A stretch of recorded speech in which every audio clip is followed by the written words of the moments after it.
Today, we're going to be making crispy salt and pepper pork. First, you're going to want to mix in salt and soy sauce into your sliced pork. Make sure you mix it thoroughly so that each piece is coated completely with the soy sauce and salt. Next, take your beaten eggs and spoon over around half of the mixture. Make sure to stir it thoroughly to make sure that each piece is completely coated, because we're going to have to dip this in flour later. Once your pork pieces are completely covered in the egg, it's time to start adding flour.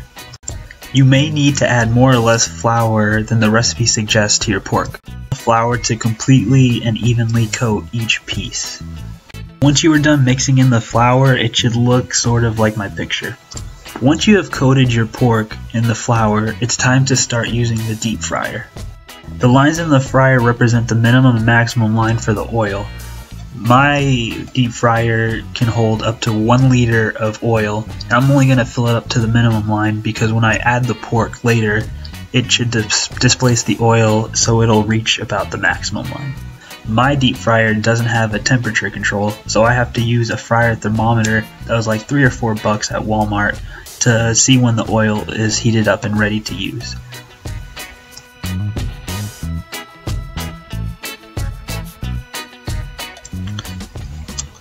I'm not sure how well you can see it, but my thermometer shows that the oil is ready to cook in and I am ready to deep fry my pork. I put these in by hand, but as shown a little bit later, there's a huge splash from some of the pieces, so I switched to using a slotted spoon that came with my deep fryer to just dunk the pieces in as like a safer method, as shown here. You're going to want to cook the pork for about 3 to 4 minutes. You're just looking for a light brownish crust. We're not actually cooking the meat all the way through this first time. We're going to cook that through when we refry it the second time. After about 3 to 4 minutes, my pork has a nice crust developing, and now I'm going to take them out and set them aside while I cook the rest of my batches and get them ready for the second fry. To reiterate, this is probably as far as you want to take the frying the first time. Now it's time to refry or double fry our pork pieces. We double fry to make sure that our pork and our crust cook at the same time instead of the crust burning or the pork being undercooked. We're going to cook the pork for about 3 to 4 minutes or until a very dark crust starts to form.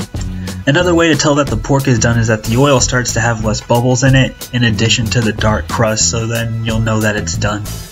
So this batch is already done, so I'm going to go ahead and take it out with my slotted spoon, or if you have a basket in your deep fryer, take it out with that so as not to get oil everywhere. I included this clip to better show how the boil compares to when you first start frying your pork compared to when it's done.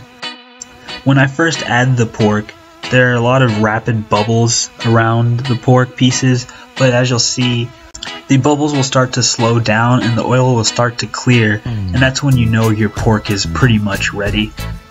Once you're done with your batches of pork, it's time to fry the basil. With the basil, it only takes about a minute for it to crisp up, and once you're done, just use your slotted spoon or basket to pour on top of your pork. When you're done deep frying, it should look something like this. Now it's time to pan fry our red chilies, our spring onions, our garlic, and our bell peppers in the pan. You're only going to want a little bit of oil, but a medium-high heat to cook the moisture out of these vegetables. Once you've cooked the moisture out of these ingredients and got them to crisp up a little bit, it's time to add the pork and basil to the pan. The last step is just to season with salt and pepper.